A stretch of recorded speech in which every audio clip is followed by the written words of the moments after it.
El gusto, el honor de recibir al general Ricardo Vallejo, comandante del agrupamiento de ingenieros Felipe Ángeles, al general Isidro Pastor, director general del AIFA, también al vicealmirante Juan Carlos Vera Minjares, director del Corredor Interoceánico, y están también el secretario Jesús Esteva, de la SICT, Secretaría de Infraestructura, Comunicaciones y Transportes, y Andrés Layuz, que es director general de la Agencia Reguladora de Transporte Ferroviario, y Miguel Elorza. Siéntense, por favor. Hacia el final, que va a ser el detector de mentiras. Hoy vamos a hablar de trenes y también el general Pastor nos va a dar el informe de 3 años de operación del Aeropuerto Internacional Felipe Ángeles. Vamos a hablar de trenes de pasajeros, trenes de carga y del AIFA. Antes de iniciar, quisiera nada más darles 2 datos muy buenos que muestran cómo la economía mexicana está muy bien, cómo el modelo de economía moral, de humanismo mexicano, del principio de por el bien de todos, primero los pobres, da resultados. Miren el empleo de marzo, es el marzo más alto de la historia en empleo. 22.465.110 puestos de trabajo afiliados al IMSS.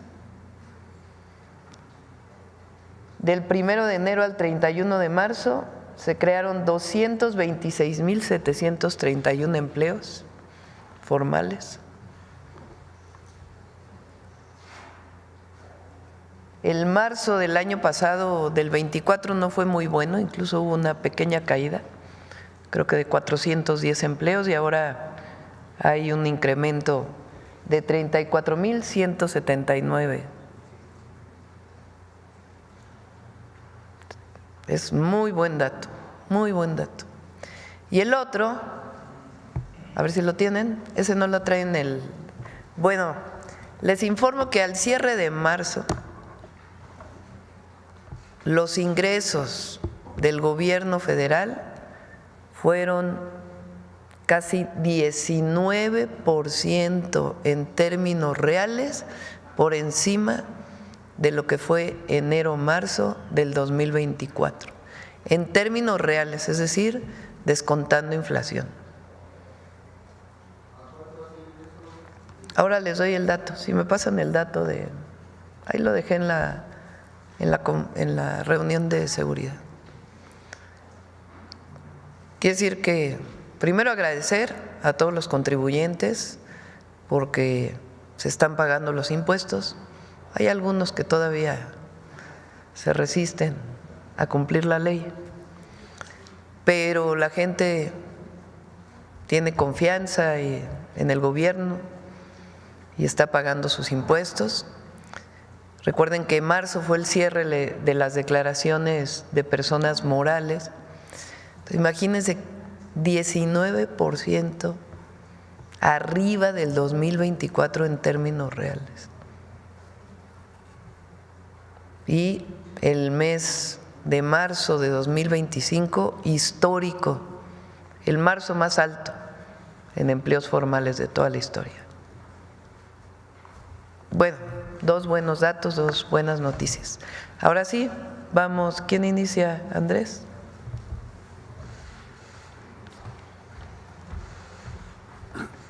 Buenos días, con su permiso, señora presidenta. No sé si mejor lo presento acá.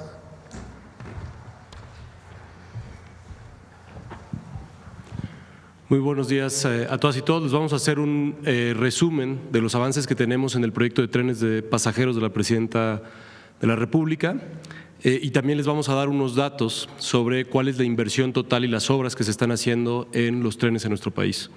Adelante. Como saben, el objetivo planteado es un proyecto de más de 3,000 kilómetros de vías para pasajeros que conectan la Ciudad de México con Nuevo Laredo y la Ciudad de México con Nogales. Este año estamos iniciando con la primera fase que tiene 4 tramos: Ciudad de México-Pachuca, Ciudad de México-Querétaro, Querétaro-Irapuato y Saltillo-Nuevo Laredo. Para esto estamos trabajando con un equipo interdisciplinario compuesto por la Secretaría de Infraestructura, Comunicaciones y Transporte, la Defensa, SEDATU, Semarnat, Bienestar, Conagua, CONAMP, INA e INPI y también con gobiernos estatales y municipales. Esto lo que nos ha permitido, y es un trabajo que ya llevamos haciendo varios meses, es contar con estudios técnicos, tener establecidos los requerimientos ambientales, la proyección de obras inducidas, salvamentos, cuerpos de agua, y se han hecho consultas y asambleas para el diagnóstico del derecho de vía, también, así como la contratación de estudios urbanos y de demanda, la planeación con gobiernos locales, estatales y también las empresas concesionarias, que aunque no vamos a compartir la vía con las empresas concesionarias, sí vamos a usar el derecho de vía que va pegado a donde actualmente están las vías de carga, y con la noticia que ustedes conocen que ya iniciaron los trabajos en la ruta AIFA-Pachuca por parte del agrupamiento de ingenieros Felipe Ángeles de la Secretaría de la Defensa Nacional. La que sigue, por favor. En el caso del tren México-Pachuca, después del trabajo de planeación y de todos los estudios que ya les comentaba, se dictaminó la viabilidad ambiental del tren de pasajeros de la Semarnat, es decir, hay una manifestación de impacto ambiental. En las últimas semanas han continuado y se llevaron a cabo 16 asambleas participativas donde se incluyen comunidades, ejidatarios y autoridades locales. Y en los estudios preliminares que ya tenemos de estudios de demanda, tenemos una estimación de que México-Pachuca, es decir, el recorrido México-Pachuca, que tendrá otros recorridos como México, digamos el suburbano donde existe, México-Lechería, Lechería-AIFA y hasta Pachuca, son 80,000 pasajeros al día que estamos esperando. Esto es una mejora muy sustantiva para las personas que cotidianamente usan la autopista para venir de Pachuca. Es una reducción de tiempo de alrededor de 25–30% la que tendrán, y sobre todo la certidumbre del viaje. Irán en un transporte cómodo, seguro, poco ruidoso, sabiendo que si salen a las 7 de la mañana de Pachuca podrán estar en la Ciudad de México a las 8:10, 8:15. La que sigue, por favor. En el caso de los trabajos de México-Querétaro, continúan por parte de los estudios de demanda, continúan los levantamientos y primeras entregas de información y el procesamiento de entrevistas, porque se hacen encuestas sobre la preferencia que tienen las y los ciudadanos de si van a optar por un tren o por un autobús, o si van a optar por auto particular o por un tren. También estamos ya en el proceso de consulta de la manifestación de impacto ambiental en acompañamiento con la Secretaría de Medio Ambiente, y la Secretaría de la Defensa, a través del agrupamiento de ingenieros, está terminando los estudios técnicos de topografía, LIDAR, trazo, identificación de detalles de infraestructura y ubicación de estaciones. Las estaciones, como ya lo hemos comentado antes, están previstas la estación Buenavista, la estación en Huehuetoca, Tula Allende, San Juan del Río y Querétaro. Adicionalmente, con el equipo de SEDATU, de la Dirección de Vinculación del SICT y la agencia, estamos en el trabajo de derecho de vía aquí. Tenemos 23 asambleas informativas que ya se llevaron a cabo, y la identificación del derecho de vía donde se puede trabajar. Es la misma lógica que les comentaba. Tenemos el derecho de vía del tren que existe de carga, y estamos haciendo el mejor uso posible de ese derecho de vía en buena parte de los tramos. La que sigue, por favor. Bueno, y el objetivo en México-Querétaro es en la primera quincena de abril ya empezar los trabajos también con el agrupamiento de ingenieros en un esquema muy parecido al que ya hicimos en México-Pachuca. En el caso de Querétaro-Irapuato, como saben, este es un tramo que se va a licitar a empresas privadas que puedan hacer la construcción. Para llegar a ese proceso de licitación estamos igual en los estudios de demanda, también ya concluyeron las entrevistas y encuestas para determinar la demanda efectiva, estamos en el proceso de modelación. Esto es importante en este caso porque en realidad va conectado con el de Querétaro y vamos a tener México-Querétaro, Querétaro-Celaya, Salamanca, Irapuato, que son ciudades muy importantes en el Bajío. Estamos también en el proceso de los estudios ambientales, que es lo que nos permite nutrir la solicitud de la manifestación de impacto ambiental y terminando también en conjunto con la defensa, la definición de trazo, ubicación de estaciones y finalización de la topografía. La licitación tiene como objetivo salir los primeros días de mayo para estar iniciando obra en julio de 2025, es decir, en este año, y tenemos las paradas ya identificadas, las estaciones en Querétaro, por supuesto, Celaya, Villagrán y Cortázar, que están realmente muy cerquita una de la otra, de un lado de la vía y del otro, Salamanca e Irapuato. La que sigue, por favor. Y en el caso de Saltillo, Nuevo Laredo, estamos también haciendo los estudios de preinversión, continúan los levantamientos tanto de demanda y las entrevistas en las zonas de influencia, como los levantamientos de los estudios ambientales, es decir, los dos estudios están en proceso y también los estudios técnicos de definición de trazo, ubicación de estaciones y finalización de topografía y LIDAR. Este es un trayecto más largo por las características del trayecto, como saben, la conexión, que es muy importante, es Saltillo a Monterrey y después de Monterrey a Nuevo Laredo. Es un tramo más largo, pero también que tiene una orografía menos compleja que casi todos los demás tramos en los que estaremos trabajando. Tenemos el mismo objetivo, poder estar iniciando obra en julio de 2025 a partir de una licitación en donde puedan participar empresas privadas y tenemos ya estaciones identificadas en Derramadero, que es la zona industrial al sur de Saltillo, Ramos Arizpe, que también es parte de la zona metropolitana de Saltillo, Santa Catarina, Monterrey y Escobedo, que son 3 estaciones en la zona metropolitana de Monterrey, y Nuevo Laredo, considerando también, y en todos los casos, tenemos identificados paraderos en comunidades más pequeñas, es decir, poblados, por ejemplo, en el caso del norte de Nuevo León, como Anáhuac, son poblados donde también podrá haber un paradero. Esto quiere decir que en estaciones grandes siempre parará el tren, porque sabemos que tenemos más demanda. En paraderos o estaciones más pequeñas hará algunas paradas a lo largo del día, no necesariamente todos los días a todas las horas. La que sigue, por favor. En resumen, ¿qué es lo que vamos a tener en 2025? Lo primero es que se inician trabajos en 774 kilómetros de vías de pasajeros. También se incluye la infraestructura de carga del Tren Maya con 70 kilómetros adicionales, que es el ramal a Progreso, pero toda la infraestructura que se requiere de patios, etcétera. Y en el caso del corredor interoceánico, ahorita el general Vallejo va a hacer la presentación de los trabajos de los trenes de pasajeros que estamos trabajando en conjunto, más el tren de carga del Tren Maya. Y en el caso del corredor interoceánico, este año están planeado que sean 170 kilómetros de vía de carga, incluyendo el ramal a la refinería de Dos Bocas. Y para esto el presupuesto asignado para el conjunto de proyectos ferroviarios, es decir, incluyendo carga y los proyectos de pasajeros que acabo de presentar, estamos hablando de 157,000 millones de pesos. Muchas gracias. Acá también.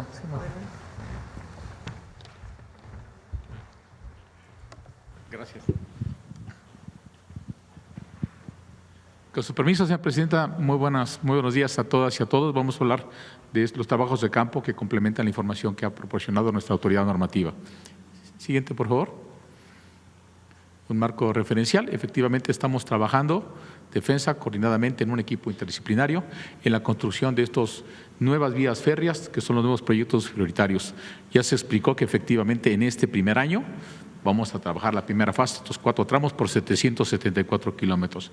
El compromiso de actividad o la misión de Sedena es construir los primeros tramos AIFA Pachuca y México Querétaro y participar activamente en el desarrollo de la ingeniería de los proyectos de Querétaro Irapuato y Saltillo a Nuevo Laredo. Siguiente, por favor. En lo que se refiere al tramo Aeropuerto Felipe Ángeles a Pachuca, este tramo ya está en construcción. La ingeniería básica que tenemos nos permite iniciar las obras ¿Qué estamos haciendo ahorita? Seguimos desarrollando la ingeniería básica, estamos trabajando donde ahorita no hay actividad de carga, hay tramos donde ya podemos trabajar. Los frentes de trabajo están emplazando campamentos, estamos haciendo coordinaciones con todas las dependencias para liberar los últimos 33% de derecho de vía adicional que nos permita poder trabajar simultáneamente en todo el tramo. La siguiente. Hemos tenido reuniones convocadas por este equipo interdisciplinario con el gobierno del Estado, con los presidentes municipales. Vamos a las asambleas informativas a los municipios, recorremos con los ejidatarios el tramo para hacer un proceso plural e informativo de lo que estamos realizando. La siguiente, por favor. Ya iniciamos los trabajos de construcción, como ya atinadamente se mencionó y que la señora presidenta dio el banderazo. Estamos realizando una organización para el trabajo que nos ha resultado exitosa a través del tiempo. Trabajar simultáneamente en todo el trazo, de tal manera que tenemos 5 frentes de construcción de vía férrea, un frente de desarrollo de la ingeniería básica para alimentar de información a estos frentes de construcción, un frente que se encargará de alimentar la catenaria eléctrica que alimenta a los trenes, 2 frentes de energización que van a construir las subestaciones desde las líneas de transmisión para energizar estas líneas de catenaria y un frente que acompañará en todos los estudios de ejecución que tengamos que hacer sobre el recorrido. La siguiente. Ahora, en el tramo México-Querétaro, hemos desarrollado la ingeniería básica suficiente para poder iniciar en esta quincena inclusive ya la construcción de esta vía férrea. El día lunes estamos informados de que dispondremos ya de los recursos necesarios para activar todos los frentes de construcción. La siguiente, por favor. ¿En qué estamos trabajando? En estos 226 kilómetros de vía férrea a construir. El siguiente, por favor. Tenemos reuniones, múltiples reuniones con los gobiernos de los estados, con el gobierno sobre todo de Querétaro por el emplazamiento de las estaciones en San Juan del Río, en Querétaro y posiblemente en el Aeropuerto Internacional de Querétaro. Estamos haciendo reconocimientos terrestres ahora con los concesionarios de vía porque estaremos trabajando con vía de carga activa, la más importante y la más transitada del país. También, al mismo tiempo, estamos acompañando a este equipo interdisciplinario en las asambleas informativas por todos los municipios y por los ejidos para informar de los trabajos que están realizando. La siguiente, por favor. En el tramo Querétaro-Irapuato estamos desarrollando la ingeniería básica. No lo construye la Secretaría, como ya lo hizo saber el maestro Layuz. Entregaremos la ingeniería básica el 25 de abril como un compromiso para que tengan los insumos para el procedimiento de licitación. La siguiente, por favor. De igual manera, hemos establecido reuniones de trabajo con dependencias, con gobiernos estatales, municipales, mucho trabajo con los concesionarios porque es una vía muy activa y bueno, en este caso en particular estamos todavía optimizando el trazo geométrico para lograr mejores velocidades, menores tiempos, en un balance entre el derecho de vía que tenemos y uno que se requiera para hacer más óptimo el trazo. La siguiente, por favor. Y ya se mencionó, en el tramo de Saltillo a Nuevo Laredo, estamos hablando de 380 kilómetros de distancia, igual tenemos un avance muy sustantivo de ingeniería básica, la tendremos lista y entregada para nuestros compañeros de la Secretaría de Infraestructura, Comunicaciones y Transportes al finalizar este mes. La siguiente, por favor.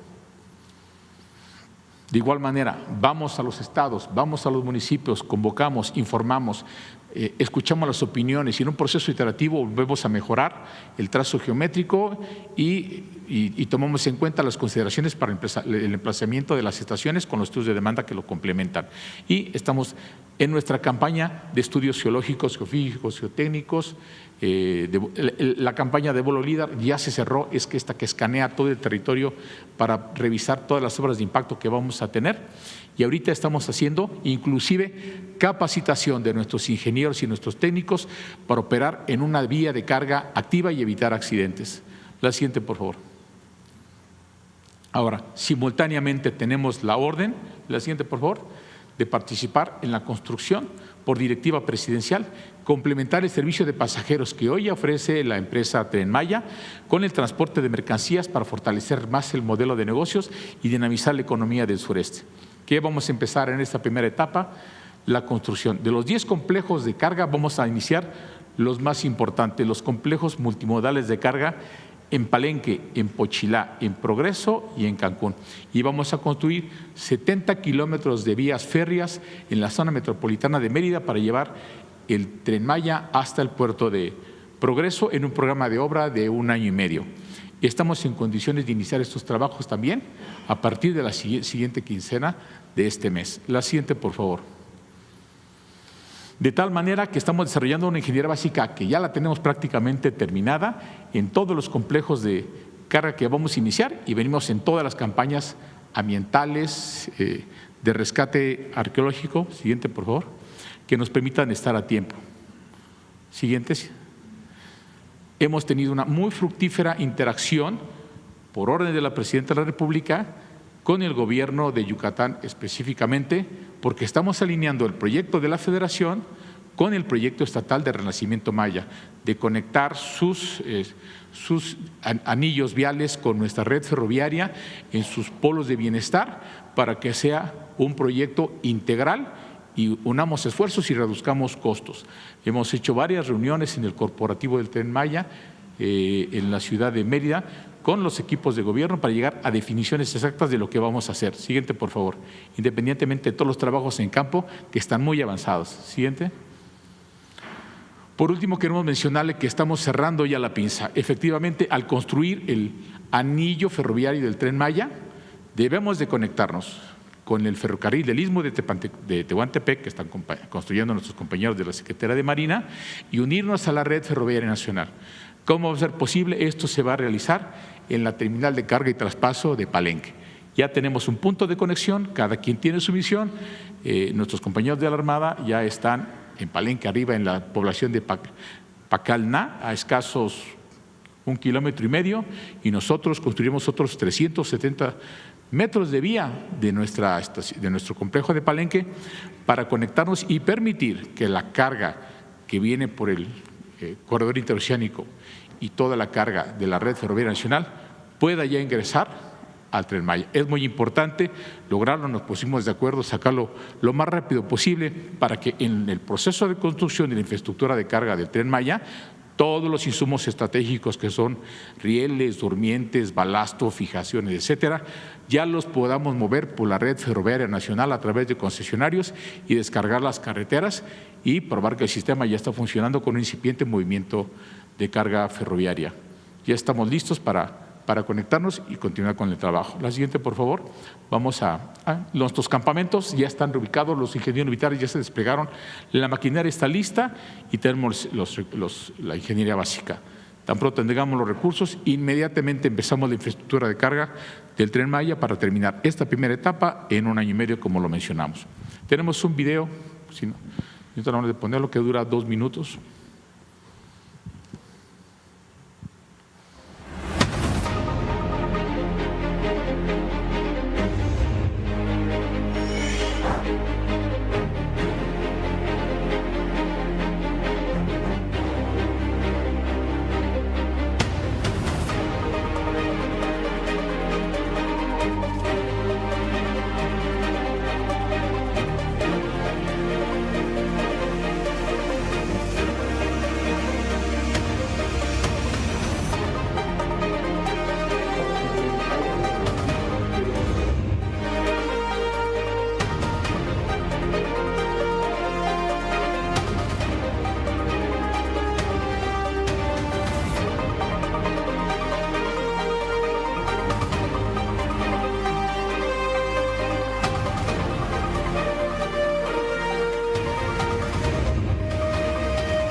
¿Cuánto, presidente?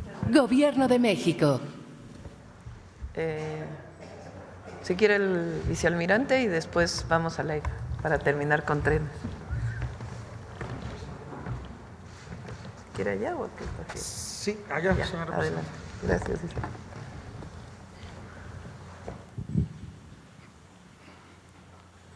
Con su permiso, señor presidente. Buenos días, distinguido auditorio, estimados medios de comunicación. A continuación, les voy a informar al pueblo de México los avances que tenemos del corredor interoceánico del Istmo de Tehuantepec. La siguiente, por favor. El objeto del corredor interoceánico es implementar una plataforma logística para el bienestar y desarrollo de la región del Istmo. En esta lámina se presenta la plataforma logística que está integrada por los puertos de Coatzacoalcos, Salina Cruz, Dos Bocas y Puerto Chiapas, unidos por 1,200 kilómetros de vía férrea, de los cuales en la presente imagen las líneas en verde se encuentran 100% operativas para carga y pasajeros.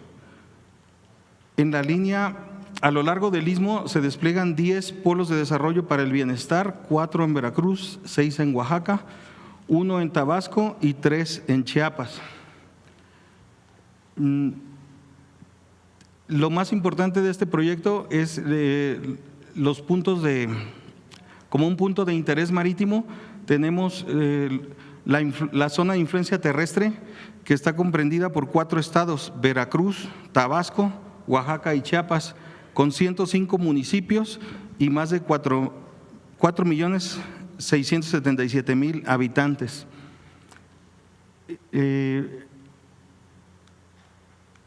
Toda esta infraestructura se brinda seguridad con personal de infantería de marina con 1 brigada y 4 batallones y 22 pequeñas unidades desplegadas a lo largo de toda la infraestructura.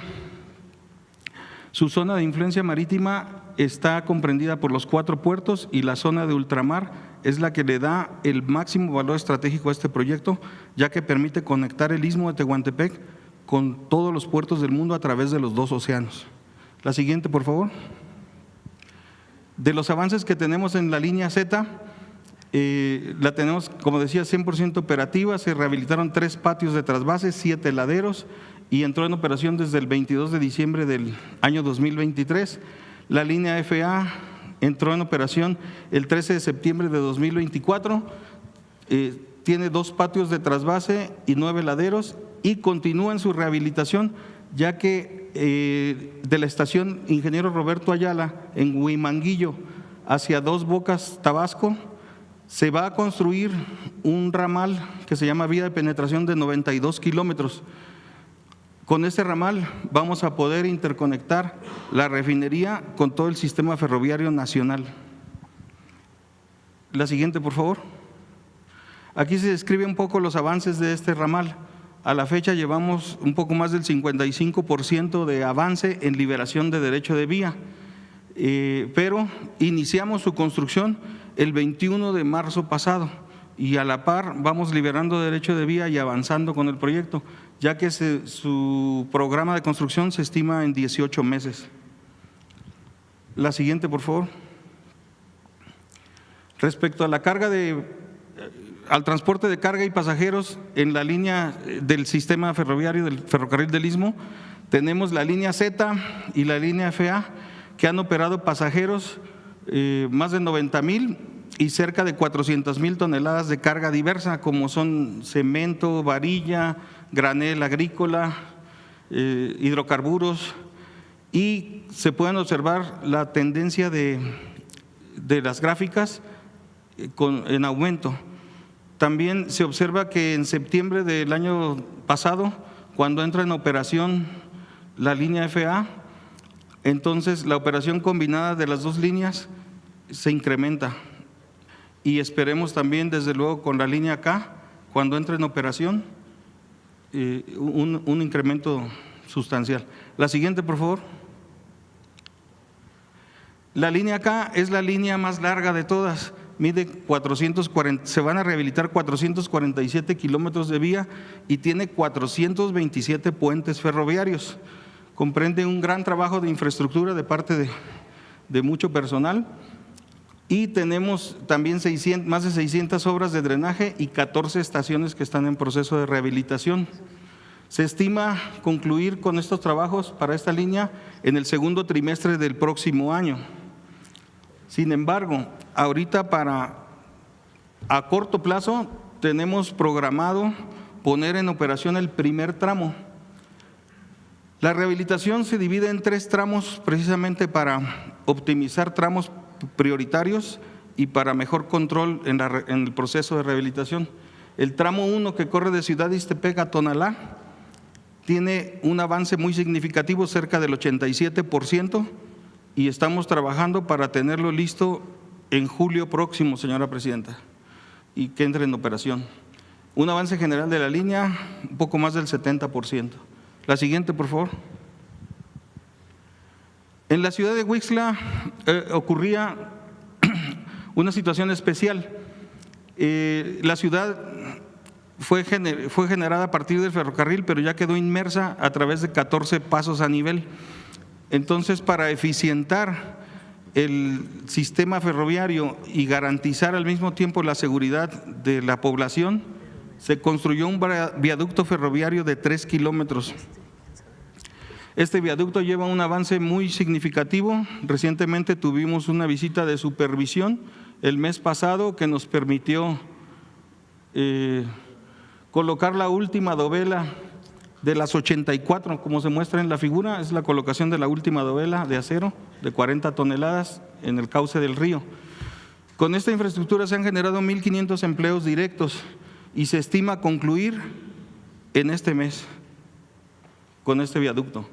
Es un viaducto muy grande, tiene 85 zapatas, pilas de acero, columnas, un total de más de 39,000 metros cúbicos de acero de concreto ejecutado y más de 10,000 toneladas de acero.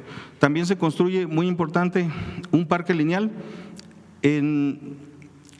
Cuando estaba la línea anterior, el derecho de vía permitía un espacio público de 4,000 metros cuadrados. Al generarse ese espacio con el viaducto, se liberan 80,000 metros cuadrados y por instrucciones de nuestra señora presidenta se construye un parque lineal que va a permitir el convivio de las familias, espacios recreativos y deportivos. La siguiente, por favor. Polos de desarrollo para el bienestar. Se implementan hasta el momento 14 polos de desarrollo. Los del Istmo en su mayoría se encuentran concesionados, tienen vocaciones para partes automotrices, generación de energía, farmacéutica y agroindustrial. En las imágenes, estos parques son espacios predios que oscilan entre 80 y más de 500 hectáreas. Se encuentran en proceso de activación prácticamente. En las imágenes se ilustra el polo de desarrollo de Texistepec con los avances que tenemos a la fecha.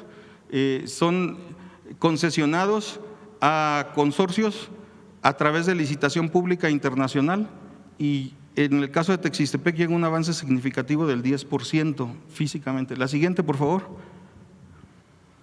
Estos polos se encuentran gestionando su legitimidad bajo los debidos procesos del manejo de las tierras, los predios, a través de donación con los gobiernos y próximamente estarán siendo activados.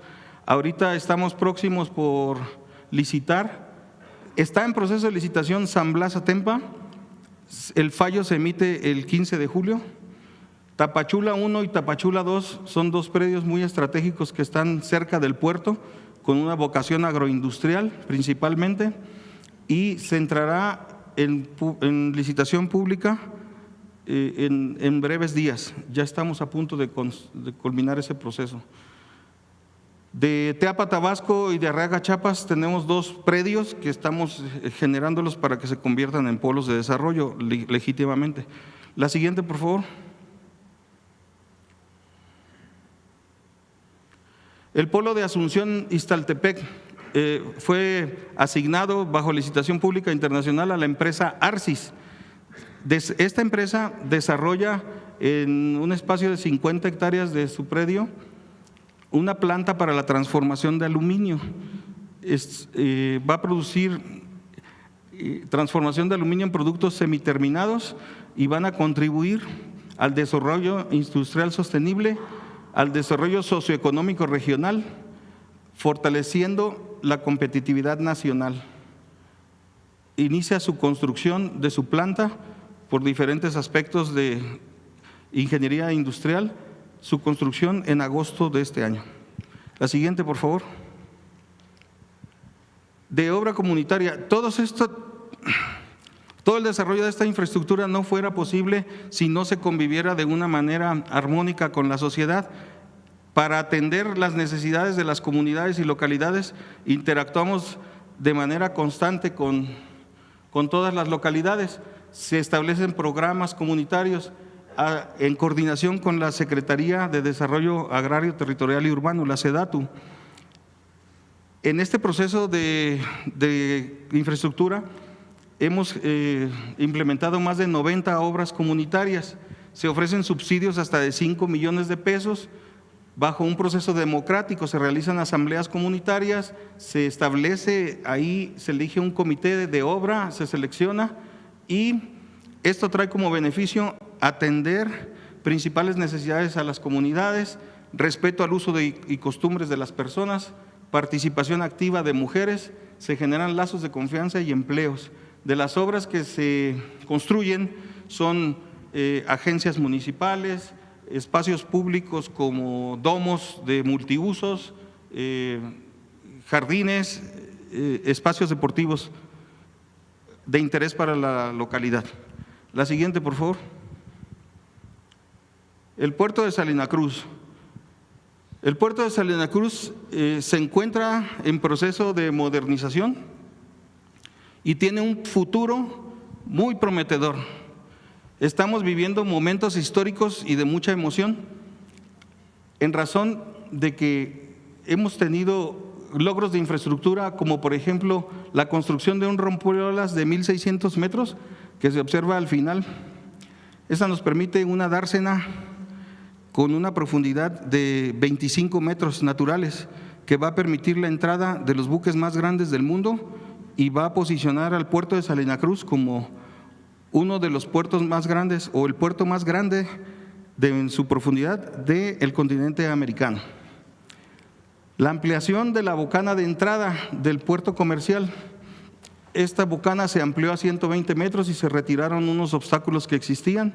El puerto también se está dragando, permite ya la entrada de buques de usos múltiples. Su muelle se incrementó a 570 metros y el dragado de la dársena se va a elevar a menos 16 metros. También se construye un centro regulador de tráfico marítimo. Y lo más relevante del puerto de Salina Cruz es que el pasado 28 de marzo se inició con una operación de cruce interoceánico. Arribó un buque asiático con 900 vehículos y al día ya están esos 900 vehículos posicionados en el puerto de Coatzacoalcos y el día de mañana, señora presidenta, se hará el zarpe de este buque, de otro buque, ya del lado del Atlántico, con destino a diferentes puertos del Atlántico. La siguiente, por favor. El puerto de Coatzacoalcos tiene su vocación industrial, exporta carga general y también carga contenerizada a través del ferrobuque, que tiene un alcance y una conexión con los puertos de Manatí y Mobile, Alabama, de Estados Unidos. Hace un poco menos de 2 días lleva trenes completos a través del Golfo de México. Importa gasolinas, roca fosfórica, granos, fertilizantes y el día de mañana, si Dios quiere, tendremos el momento histórico de llevar 900 vehículos a diferentes puertos del Atlántico. Eso no hubiera sido posible sin el gran esfuerzo de las administraciones portuarias, de la gente del ferrocarril, de personal civil y militar que labora con mucho esfuerzo en todas esas coordinaciones para que salga bien todo. La siguiente, por favor. El puerto de Dos Bocas es un puerto muy importante y mucho más con la refinería. Se trabaja para modificar su infraestructura y protección del propio puerto, ya que por su ubicación geográfica recibe constantemente vientos del norte y como marino pues les puedo decir que hay que tener mucho cuidado con esto, proteger las embarcaciones. Estamos ampliando un rompeolas de 1.640 metros a 2.140. Tiene un avance ya más del 83%. Se dragó la dársena para la seguridad. Una vez que terminamos este rompeolas, vamos por el otro rompeolas para ampliarlo de 580 a 1,360 metros. El muelle, se construye un muelle para granel mineral de 434 metros. Estamos con un avance ya bastante considerable de más del 84% y estamos, si Dios quiere, para junio de este año terminarlo. La siguiente, por favor. Puerto Chiapas es un puerto muy importante, es un puerto que mantiene un socaire ante las inclemencias de la región meteorológicas, ante las inclemencias meteorológicas de la región. Este puerto ofrece casi operación los 365 días del año y es un puerto estratégico ya que se ubica en la frontera y permite la conexión de la mercancía de todo el Océano Pacífico hacia el sur de México y hacia Centroamérica y su interconexión con el ferrocarril a diferentes puntos. Tenía un problema constante de asolve. Invertimos 1 año y 3 meses en estudios científicos con la UNAM y otras dependencias federales que nos apoyaron para conocer el movimiento de tierras y determinar una solución efectiva para evitar su asolve. Se concluyó que su escollera norte debe de incrementarse 700 metros y se deben de colocar un par de ganchos, se llaman, para proteger y evitar el asolve en su entrada. Este proceso se va a licitar. Ahorita, a partir del mes de mayo, se publicará la licitación pública.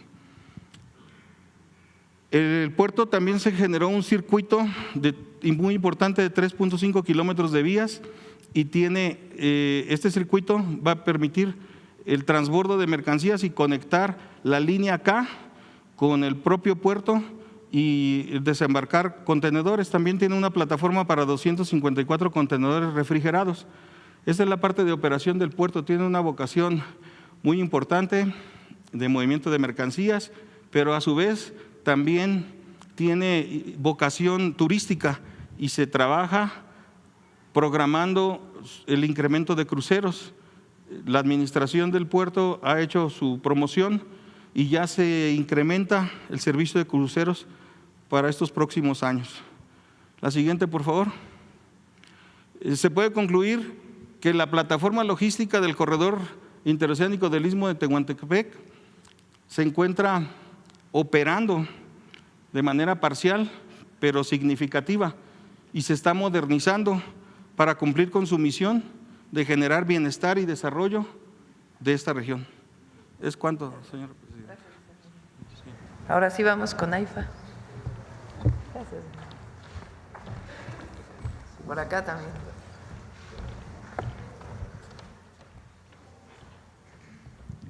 Con su permiso, señora presidenta. Buenos días a las distinguidas damas y a los caballeros que nos acompañan esta mañana de los diferentes medios masivos de información. El pasado 21 de marzo, el Aeropuerto Internacional Felipe Ángeles cumplió sus primeros 3 años de operación.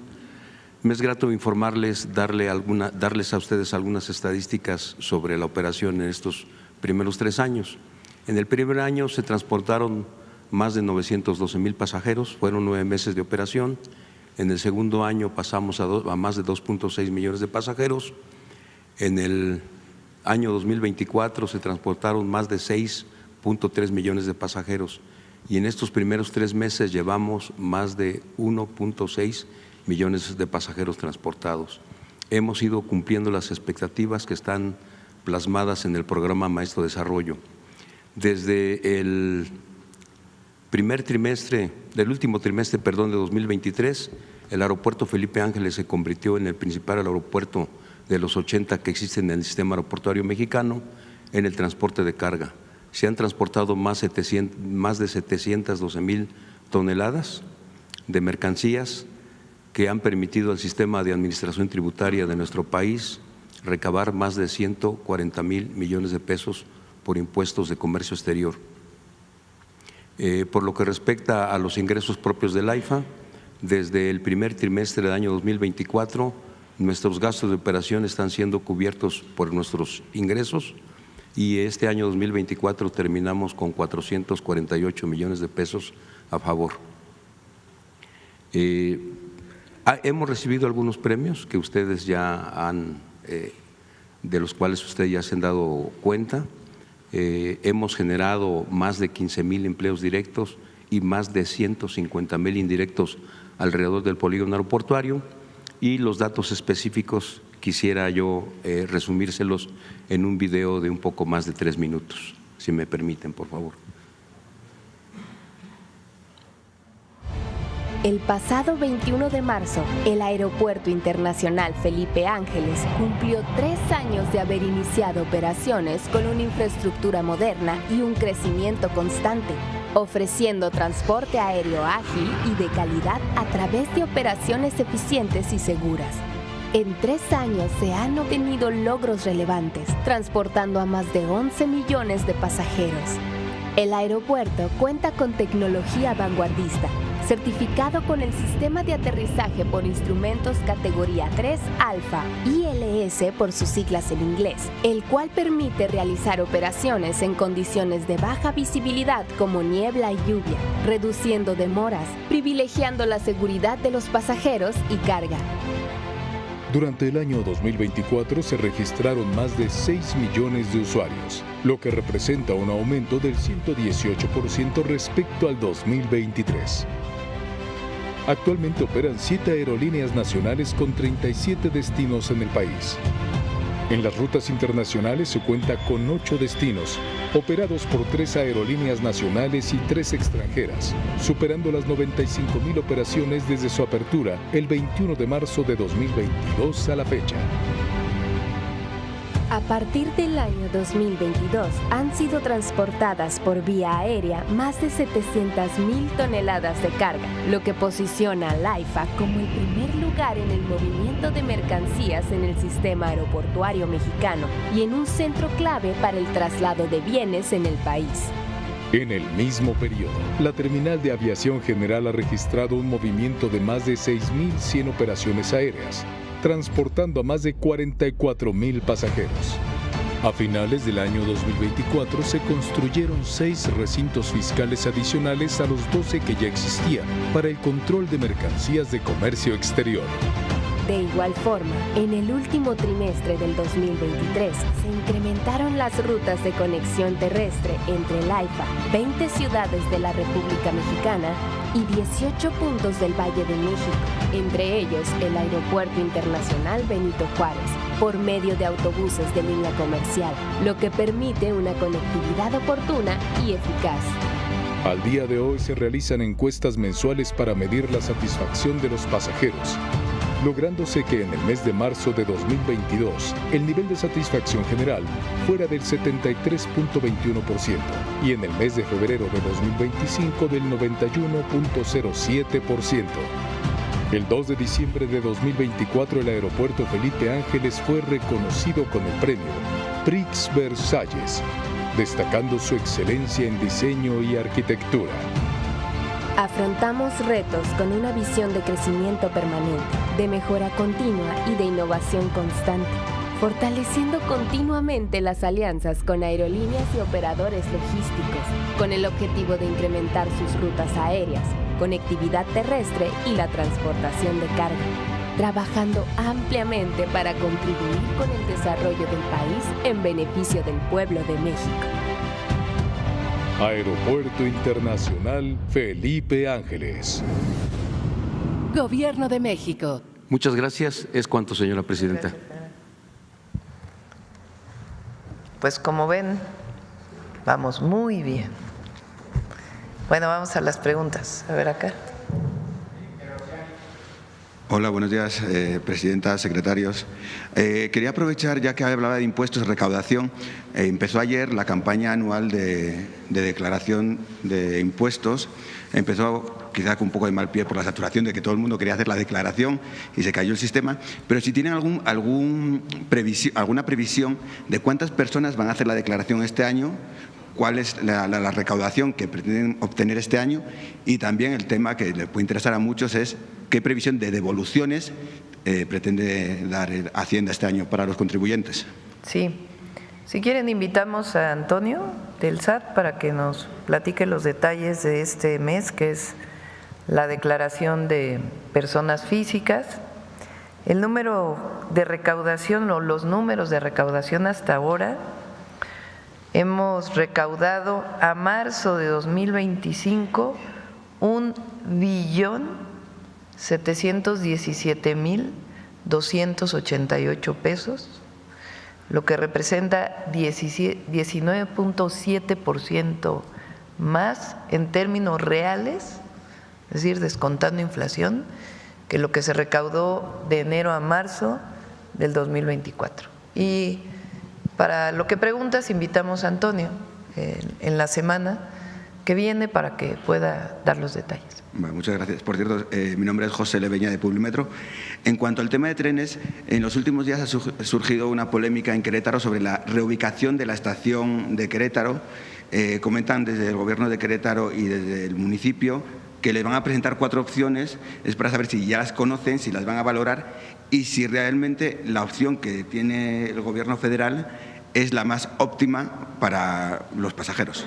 Sí, todavía se está definiendo la estación en la ciudad de Querétaro. Hay varias opciones y vamos a tomar un acuerdo, nunca vamos a imponer nada. Tenemos que estar de acuerdo con el gobierno municipal, la ciudadanía, el pueblo de Querétaro, el gobierno estatal y por supuesto el equipo del gobierno federal. Se están viendo las distintas opciones. Ahora hay una estación de carga que llega a la ciudad de Querétaro, es así, ¿no? Entonces, una de las opciones es sustituir esa estación de carga por una de pasajeros para que llegara al centro de Querétaro la de pasajeros. Pero se está viendo todavía si es viable, si no es viable, qué problemas tendría. La otra, como va a continuar hacia Querétaro, es la ciudad en donde se divide el tren, uno para el Golfo de México, y la otra para el Pacífico. Entonces, también hay otra opción de que no pase por el centro, sino que esté afuera para que pueda tener su continuidad. Y se va a hacer por consenso. Estamos todavía en la definición, particularmente de esa estación. Por otro lado, hoy amanecimos en la Ciudad de México con contingencia.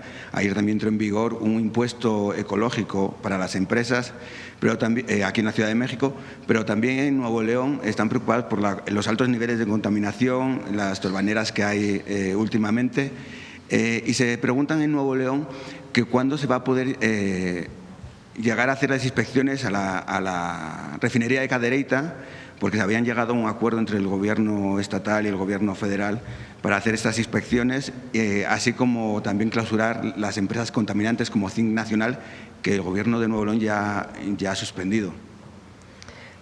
En zona metropolitana de la Ciudad de México o del Valle de México, zona metropolitana de Guadalajara y zona metropolitana de Monterrey, la Semarnat, Alicia Bárcenas con su equipo, están trabajando con la UNAM en 2 áreas. Una, se tienen que medir los contaminantes. Aquí lo conozco porque fui jefa de gobierno y secretaria de Medio Ambiente de la Ciudad de México. Aquí en la Ciudad de México hay una red de monitoreo muy especializada que ahora que fui jefa de gobierno todavía invertimos para que fuera mejor, porque hay muchos tipos de contaminantes. Entonces, lo que tenemos que saber es qué tipos de contaminantes hay en cada lugar y qué provocan que haya esos contaminantes en la atmósfera de ese lugar. Entonces, aquí se está todavía fortaleciendo ese estudio para tomar algunas medidas adicionales en coordinación con la jefa de gobierno, la gobernadora del Estado de México y también el gobernador de Hidalgo, porque ya la zona metropolitana del Valle de México antes solo incluía a Tizayuca como municipio y ahora ya incluye más municipios. Entonces ese es un estudio, el otro es en la zona metropolitana de Guadalajara y el otro en Monterrey. Entonces una parte es medir qué contaminantes hay. Hay contaminantes que se emiten directamente, como el monóxido de carbono, del escape de los coches o de las chimeneas de las fábricas, se emite directamente. Hay otro contaminante, como por ejemplo el ozono o algunas partículas, que hay fuentes de emisión, se combinan en la atmósfera y ahora producen otros contaminantes, como el ozono, que viene de los óxidos de nitrógeno y de los hidrocarburos o compuestos orgánicos volátiles. En Monterrey, la red de monitoreo que tienen es muy antigua. Entonces, lo que se está diseñando con la UNAM es cómo instalar esa red de monitoreo para saber qué contaminantes hay. ¿Por qué es importante eso? Porque si hay contaminación por polvos, pues es muy distinta la medida que debes tomar que si es contaminación por ozono, que viene de coches o viene de las fábricas, de sus contaminantes primarios. Esa es una parte que se está haciendo. La otra se llama inventario de emisiones. ¿Quién contamina y cuánto contamina? Hasta que no terminen bien esos estudios, no se van a tomar medidas. Mientras tanto, pues obviamente se está haciendo la inspección en refinería, en industrias, todo lo que normalmente se hace. No van a llevar mucho tiempo tampoco. Queremos que este año haya un primer resultado para que las medidas que se tomen, pues realmente den resultados. Hay quien dice, por ejemplo, en Monterrey hay que poner el hoy no circula. Pues a lo mejor no sirve poner el hoy no circula en Monterrey y afectas a las personas. Entonces, por eso es muy importante pues el estudio científico y a partir de ahí tomar las medidas. Sí, porque en la última semana hubo más de 200 llamadas a Protección Civil por olor a gas y se estaba culpando a la refinería de Cadereyta también. No necesariamente, hay muchísimas industrias en la zona metropolitana de Monterrey, muchísimas. Y por eso es importante saber de dónde viene esa contaminación. El día que fui a Monterrey, que fui al evento de la CAINTRA, el día anterior había habido pues un episodio donde la visibilidad era muy corta, pero fue principalmente polvos, porque hubo un aire muy fuerte, viento muy fuerte y levantó mucho polvo.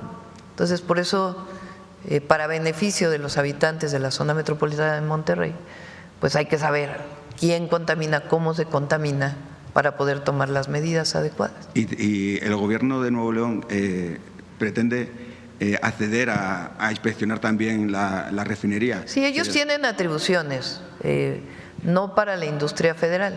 La industria, en la ley de equilibrio ecológico, se determina qué industrias son inspeccionadas por el Estado y qué industrias son inspeccionadas por la Federación.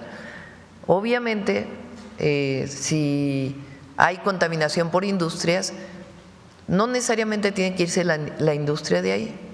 Hay mecanismos que disminuyen las emisiones y entonces se mantiene el empleo y al mismo tiempo mejoras ambientales. Como la modernización de la industria, por ejemplo, la refinería.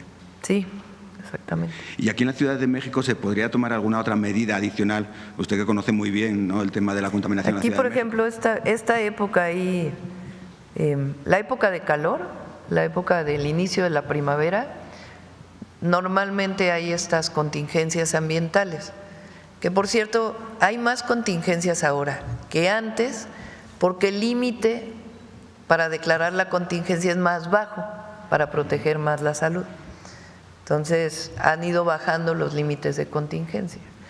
En esta época se combinan muchas cosas. Las altas temperaturas provocan más ozono, pero la química atmosférica de la ciudad es muy complicada. A lo mejor disminuyes los vehículos y de todas maneras no bajas el ozono porque viene por otras fuentes.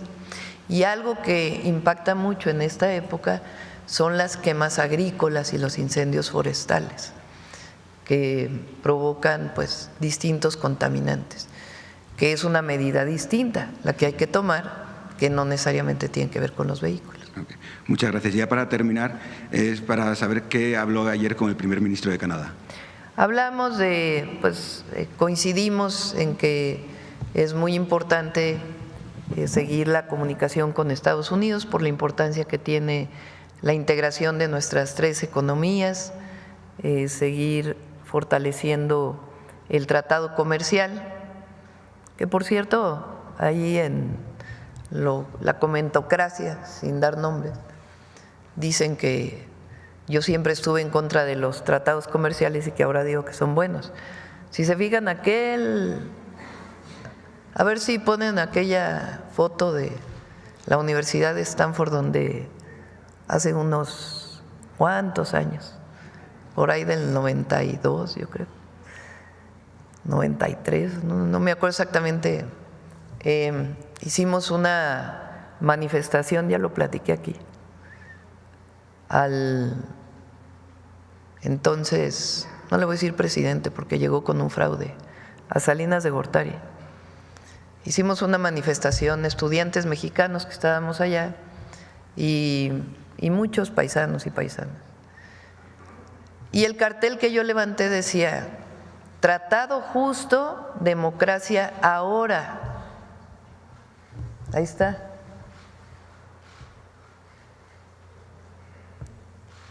No era en contra del tratado, sino decíamos, porque el TLC era distinto al TEMEC, ahora se lograron más cosas en beneficio de México. Entonces no es que hayamos estado en contra del tratado, sino que siempre dijimos tratado justo y democracia ahora.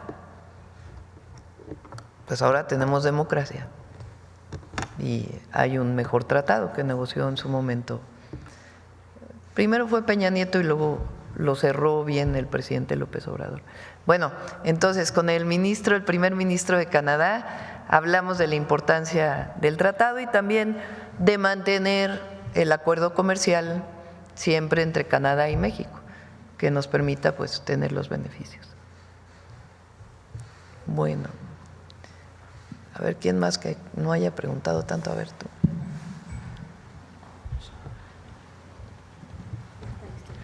¿Qué tal, Presidenta? Muy buenos días a usted.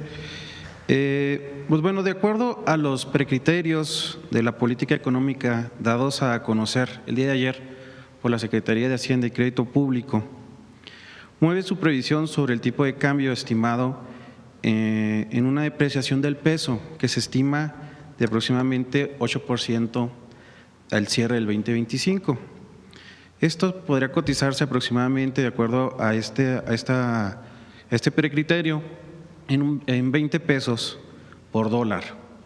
Esto viene a repercutir en el costo de la deuda, Presidenta, especialmente en lo que viene siendo el índice del saldo histórico de los requerimientos financieros del sector público, ya que estima que para finalizar el 2026 la deuda será de casi 20 billones de pesos. En este contexto que plantea la Secretaría de Hacienda, ¿cómo se enfrentará la incertidumbre económica y el impacto de un menor crecimiento asociada con lo previsto pues de las políticas comerciales y fiscales de los Estados Unidos, así como las condiciones financieras globales? De manera más concreta, Presidenta, ¿cuáles serían las previsiones para enfrentar las presiones y los compromisos en materia presupuestaria que genera pues este informe? Es que es una visión muy negativa la que tienes tú. Nosotros no compartimos esa visión. Mira, este saldo, fíjate, lo publicó ayer la Secretaría de Hacienda y Crédito Público. Mira, 333,028 millones de pesos adicionales en recaudación, casi 20% más en términos reales respecto al 2024. No creo que los neoliberales ni los tecnócratas hubieran previsto esto. Más bien, ¿cómo sin reforma fiscal? ¿Cómo sin aumentar impuestos? Tenemos 333,000 millones de pesos más de recaudación. Estamos haciendo un trabajo muy importante en aduanas, muy importante. Fíjense, yo le doy seguimiento diario al ingreso de aduanas, diario, aduana por aduana. Tenemos una plataforma y me reúno a partir del mes pasado, cada mes, con los responsables de las aduanas para hablar con ellos de la recaudación en cada aduana del país, entre otras muchas cosas que estamos haciendo, además de que el trabajo del director del SAT es muy bueno, muy honesto. Entonces, ¿cómo voy a pensar que vamos a tener problemas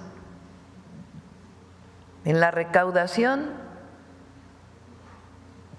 si vamos muy bien? Pues no va a haber problemas en la recaudación.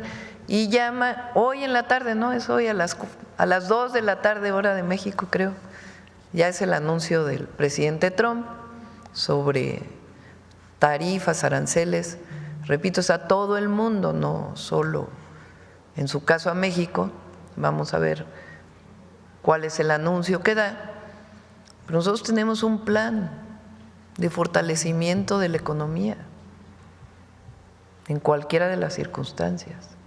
Es el Plan México y ahora lo vamos a fortalecer más. Entonces no somos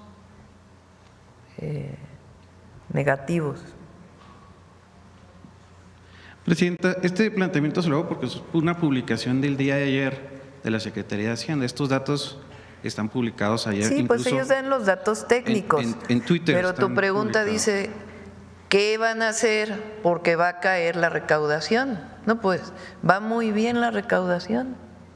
Entonces, claro, la Secretaría de Hacienda, porque además así lo pide la ley, tiene que presentar los criterios para el cierre del 2025 y los precriterios para el 2026, tiene que dar una estimación de acuerdo a sus modelos, de dónde va a quedar más o menos nuestra moneda, pero eso no quiere decir que tengamos una visión negativa de la economía nacional. Repito, marzo el mayor número de empleos con todo y los anuncios que ha habido respecto a los aranceles por parte del presidente de los Estados Unidos. Y nosotros estamos trabajando. Y la otra, México es de los países con menor deuda respecto al PIB de toda la Organización para la Cooperación y el Desarrollo Económico. Entonces claro, si el peso, si te dan más pesos por dólar, pues hay impacto sobre el monto de la deuda, pero eso es algo que tiene que ver con la situación internacional. No es que México se esté endeudando más, sino que de acuerdo con el tipo de cambio, pues cambia el porcentaje de la deuda, porque una parte de la deuda, aunque ya poca, es deuda externa. Ya la mayoría de la deuda en México está en pesos, la gran mayoría. Entonces eso nos da pues mucha solidez. Y eso lo hizo en una buena parte el presidente López Obrador, cambiar de deuda en dólares por deuda en pesos. Gracias, Presidenta. En una segunda pregunta es acerca del Tratado de Agua. Hace 15 días, una semana y media, usted nos platicó un poquito de eso. Así que, pues bueno, aquí en este momento, pues preguntarle cuál es la situación hídrica actualmente de la cuenca del Concho y del Bravo, que es pues donde se paga este tratado. Hay diálogo con Estados Unidos a través de SILA, se llama el Acuerdo de Aguas. Es un acuerdo, si mal no me acuerdo, si no me falla la memoria, de 1944, en donde ellos nos dan una cantidad de agua en el Colorado, que por cierto es mayor que la que nosotros entregamos por el Bravo, por el río Bravo. Entonces, hay acuerdo en este momento, hay negociación con Estados Unidos, porque pues, ha habido muchos años de sequía, entonces ahora el Bravo pues trae menos agua, pero vamos a cumplir con el acuerdo poco a poco y por eso hay este diálogo. ¿Habrá precisamente acerca de esta sequía, Presidenta, algún apoyo específico para los productores de estas cuencas que, pues bueno… Hay un apoyo especial para Sonora.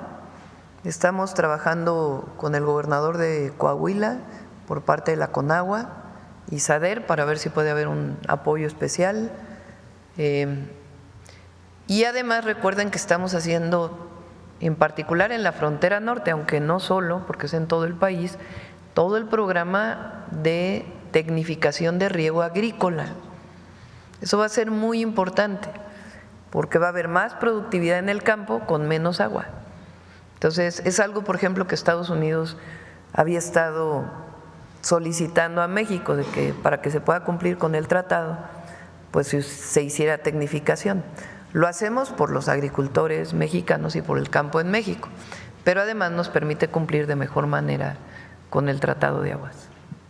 Gracias, presidente. Bueno, vamos a ver. Sobre el AIFA, A ver aquí, tú que no has preguntado casi. Buenos días, señora presidenta y doctora Claudia Sheinbaum. Buenos días a todas las autoridades presentes. Buenos días también a todos los compañeros y compañeras de la prensa mexicana. Me llamo Mateo Cerqueira, soy periodista en Brasil y allí acompaño las mañaneras del pueblo todos los días para Agência Estado, uno de los mayores vehículos de prensa de Brasil. Presidenta, mi primera pregunta no podría ser otra sino acerca de Donald Trump, que anuncia hoy nuevos aranceles a productos importados a diferentes países del mundo, incluso Brasil, que ya se ha preparado con medidas para eventuales tarifas, pero con un impacto especialmente fuerte en México, cuya economía depende en más de un 80% del comercio con su vecino del norte. Dado que estas medidas podrían afectar sectores clave, como el automotriz, ¿qué acciones concretas tomará su gobierno para contornear estos aranceles y reducir la vulnerabilidad económica frente a las decisiones unilaterales de México? Y me gustaría saber si podríamos adelantar, ya que el anuncio sería mañana, ¿cierto? Pero no vamos a adelantar. Ah, perfecto. No hay problema. Mañana vamos a anunciar. Es un programa integral lo que vamos a anunciar. No es un asunto de si tú me pones tarifas, yo te pongo tarifas, o aranceles, yo te pongo aranceles. Nuestro interés es el fortalecimiento de la economía mexicana, entre otras de la industria automotriz. Por cierto, con la presidenta Dilma Rousseff en su momento, ella hizo un programa muy interesante en el 2012 de fortalecimiento de la industria automotriz en Brasil. Incluso lo hemos estudiado porque nos interesa mucho. Ella puso un impuesto a la industria automotriz y fue reduciendo ese impuesto a la industria automotriz en Brasil. No digo que lo vayamos a copiar porque son condiciones distintas, digo qué fue lo que hizo ella. Puso un impuesto a lo que se importaba y también a la industria en Brasil, y les disminuía el impuesto a partir de aumento en eficiencia, de inversión en investigación y desarrollo, de compra de autopartes, fuera en Brasil o en el Mercosur, un programa integral que permitió que del 2012 al 2017 se incrementara en 75% la producción automotriz en Brasil, fuera mayor el rendimiento vehicular y también hubiera más investigación y desarrollo en la industria automotriz. Muy, muy interesante. Nosotros lo que queremos es fortalecer la industria automotriz. Yo ponía de ejemplo el otro día, no solo es, México produce, digamos que la mitad de lo que produce se exporta y la mitad de lo que produce se queda en México, más o menos, quizá un poco más exportamos. Pero el problema es que estamos importando muchos vehículos, particularmente de Asia, y no es nada en particular contra ningún país asiático, ni mucho menos. Pero resulta que hay vehículos compactos que se venden mucho en México, que no se fabrican en México y son para el mercado nacional, no se exportan a ningún lado. Entonces, si nosotros queremos fortalecer la industria automotriz, pues no nada más es el tema de Estados Unidos, sino cuánto estamos importando y cómo hacer que los vehículos o la mayoría de los vehículos que se compran en México se fabriquen en México, frente a la nueva situación internacional que tenemos, pero además es parte del Plan México que diseñamos desde hace 6 meses. Y lo mismo es en otras áreas de la economía nacional, particularmente de la manufactura. Ayer leía una nota en la revista Forbes que decía que se está usando demasiado un programa que existe en México vinculado con el tratado comercial con Estados Unidos, en donde no se paga IVA a lo que se produce o lo que se importa para enviarlo a los Estados Unidos, que es el programa IMEX o a las maquilas. Entonces decían que se había abusado demasiado de esto y que eso había afectado mucho a la industria textil. Entonces todo eso lo hemos estado revisando desde hace un buen rato. Entonces por eso el programa que vamos a presentar mañana no es solamente relacionado con los aranceles que pueda llegar a poner Estados Unidos, que ya tenemos algunos y que hemos decidido esperar a lo que presenten mañana. Y además vamos a seguir dialogando con Estados Unidos, que hay buena comunicación. Entonces es un programa integral de fortalecimiento de la economía nacional, que tiene que ver también con esto. No en cualquier país del mundo se está construyendo lo que estamos construyendo aquí, ¿eh? La cantidad de trenes, aeropuertos, puertos y todo el programa de impulso a la manufactura a través de los polos de bienestar. Perfecto. Presidenta, sobre la legitimidad de la reforma judicial a nivel federal que se ha implementado, no hay duda. El pueblo mexicano la respaldó, como se evidenció en el Zócalo el 9 de marzo, en su aprobación que ya alcanzó el 84%. Sin embargo, expertos en el tema, el mercado y diversas instituciones internacionales, a ejemplo de la Washington Office on Latin America, Human Rights, advierten que la reforma podría afectar la independencia del Poder Judicial, argumentando que haría la justicia federal más vulnerable a presiones políticas, electorales y hasta mismo a los narcos. Con esto en mente, Presidenta, ¿cómo garantizar que los jueces que serán votados en junio no queden expuestos a intereses políticos y económicos, comprometiendo la imparcialidad de las decisiones judiciales? El gobierno federal, junto con el Congreso, han diseñado mecanismos de supervisión o contrapesos para mitigar este riesgo, ¿o tiene esta propuesta? El problema es el Poder Judicial que tenemos ahora. Ese es el problema. Ayer presentaba a Pablo Gómez, titular de la Unidad de Inteligencia Financiera, que les han dado amparos y amparos y amparos a personas que lavaron dinero, sea por factureras, sea por vínculos con la delincuencia o por otras razones de corrupción. 35,000 millones de pesos en amparos, liberadas cuentas. La UIF congela cuentas vinculada con estos delitos y los jueces las liberan. La cantidad de delincuentes que han liberado los jueces, la cantidad de impuestos que no se pagan todavía porque los protege ministros de la Corte. Entonces, ¿cómo saneas el Poder Judicial que está lleno de nepotismo y corrupción? Solo de una manera, con el pueblo, con la democracia.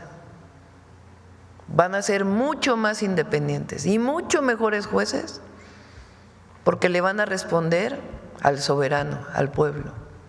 No le van a responder al que los propuso en el Senado o al amigo del primo del hermano que lo propuso en la supuesta carrera judicial.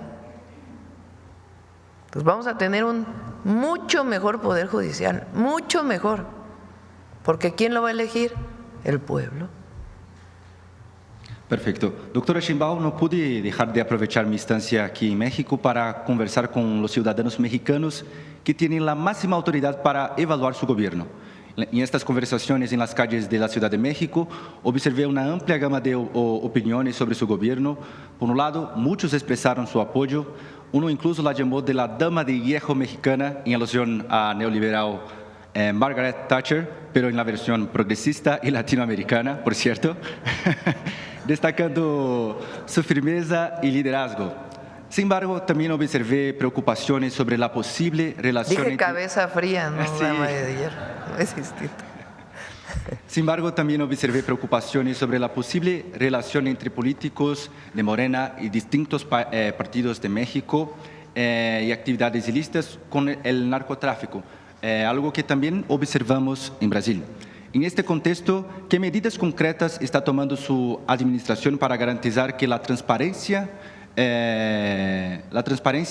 y las inquietudes de quienes creen que su gobierno podría estar asociado a estos temas sean sanadas?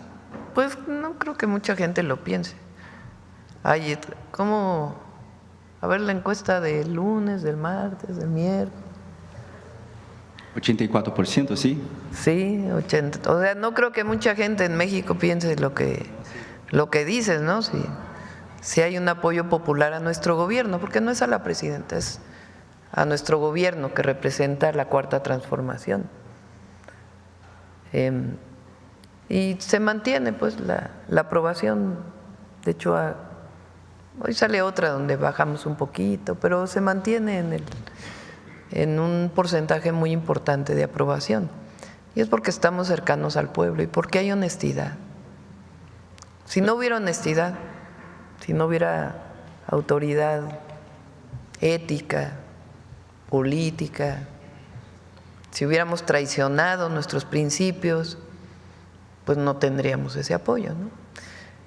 Y si hay alguna persona vinculada a un partido político, a un gobierno que tenga que ver con algo, con algún delito, pues están las fiscalías para proceder y un nuevo poder judicial para juzgar. Perfecto. Presidenta, en los últimos años, tanto México como Brasil, con el presidente Lula, han priorizado sus propias agendas internas y algunos analistas con los cuales he conversado han señalado que la región de América Latina enfrenta desafíos de liderazgo.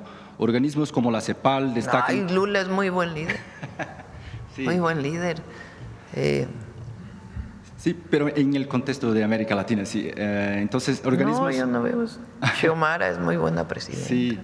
Organismos como la CEPAL destacan constantemente la necesidad de un liderazgo regional más fuerte. Entonces, me gustaría saber qué medidas su gobierno podría tomar para fortalecer el liderazgo de México juntamente con Brasil y América Latina y cómo la doctora ve el papel de la región en el contexto global actual.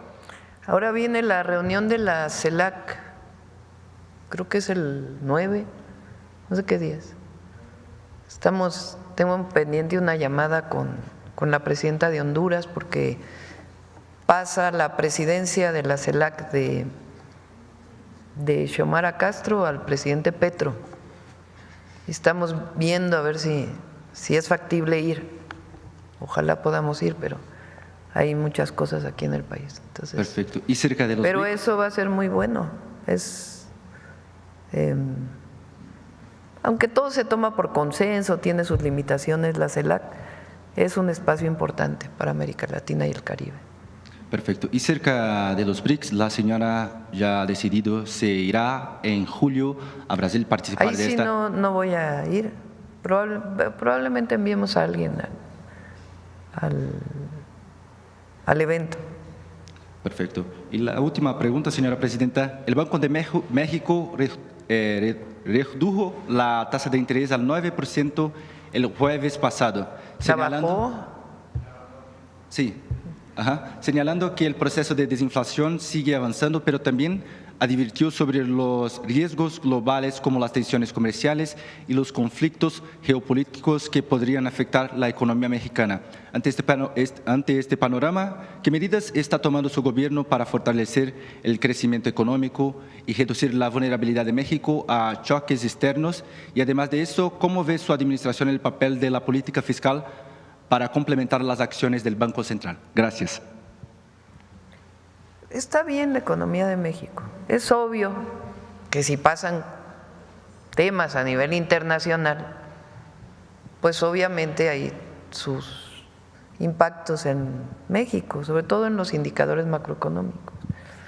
Pero como en México, como en todos los países del mundo, pues porque el presidente de los Estados Unidos, que es la economía todavía más importante del planeta, pues cuando deciden cambiar de política, que es lo que está haciendo el presidente Trump, pues obviamente, y sobre todo si es la política comercial, pues evidentemente pues tiene sus impactos en todo el mundo.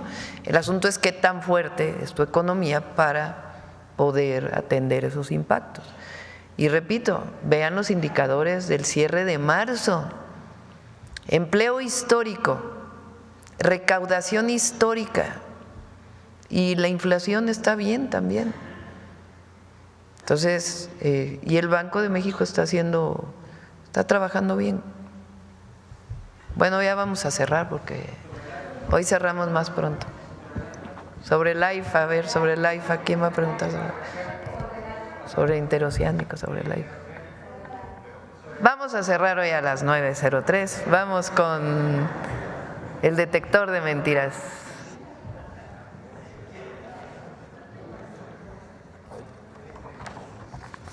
Con su permiso, Presidenta. Buenos días a todas y todos. ¿Qué buscan los políticos de oposición, los comentaristas y hasta los medios de información que ante la imposición unilateral de aranceles por parte de Estados Unidos a todo el mundo, lanzan mentiras para desacreditar el esfuerzo del país frente a los aranceles? Inventan sumisiones de la presidenta y difunden escenarios apocalípticos. Por otro lado, el detector de mentiras encontró que siguen promoviéndose noticias falsas sobre el Poder Judicial. Veamos el video.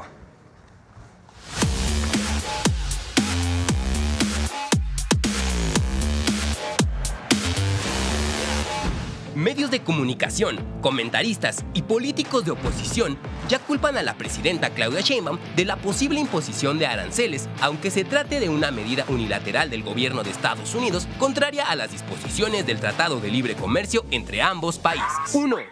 Existe una intolerable alianza del gobierno de México con el crimen organizado. ¡Mentira! En su columna del 31 de marzo, Héctor de Mauleón se refiere a la frase «una intolerable alianza» que la Casa Blanca utilizó el 1 de febrero para referirse a la supuesta protección que el gobierno de México ofrece al crimen organizado. Sin embargo, Héctor de Mauleón ignoró que el único sustento que ofreció la Casa Blanca a la intolerable alianza entre el gobierno de México y el crimen organizado fue la condena de 38 años por narcotráfico de Genaro García Luna, secretario de Seguridad durante la administración de Felipe Calderón y no de la actual administración. Desde entonces, el presidente de Estados Unidos y múltiples funcionarios de ese país, como Marco Rubio, secretario de Estado, Howard Lutnick, secretario de Comercio, y Robert Johnson, propuesto como embajador de Estados Unidos en México, han destacado el trabajo del gobierno de México en materia de seguridad y migración. 2. La estrategia de apaciguamiento de Claudia Sheinbaum no funcionó. ¡Mentira! En distintos espacios de opinión se utilizó el término apaciguamiento para calificar la estrategia del gobierno de México para negociar con Estados Unidos, que según sus autores terminaría con la imposición de aranceles por parte de Estados Unidos y sin resolver los problemas de seguridad de nuestro país. La imposición de aranceles del 2 de abril es decisión del gobierno de Estados Unidos y aplica para todos los países del mundo, y nadie ha logrado frenarla ni apaciguarla. 3. El gobierno perdió el mando de la narrativa del caso Teuchitlán. ¡Mentira! El 31 de marzo, Héctor Aguilar Camín publicó la columna Teuchitlán Digital, en la que concluye que el gobierno parece haber perdido aquí el mando de la narrativa a partir de una escucha digital, con datos imprecisos, pues del universo de usuarios que su escucha digital analiza, no considera que se han utilizado cuentas bots para inflar la conversación de manera inorgánica, tal como se hizo en enero de 2024 y durante la campaña presidencial, e incluso se utilizaron las mismas cuentas. 4. La presidenta Claudia Sheinbaum ordenó la captura de jueces corruptos de la Suprema Corte. ¡Mentira! La presidenta Claudia Sheinbaum no tiene atribuciones para girar órdenes de aprehensión en contra de jueces, magistrados o ministros. Solo el Poder Judicial tiene las facultades legales para ordenar una detención. Además, para juzgar a un ministro de la Suprema Corte de Justicia de la Nación, primero debe someterse a un juicio político, como lo establecen los artículos 110 y 111 de la Constitución. 5. La UIF investigó al secretario de Hacienda y Crédito Público, Edgar Amador. ¡Mentira! La Unidad de Inteligencia Financiera aclaró el 29 de marzo que no existe ninguna investigación ni presunción contra el secretario de Hacienda, Edgar Amador.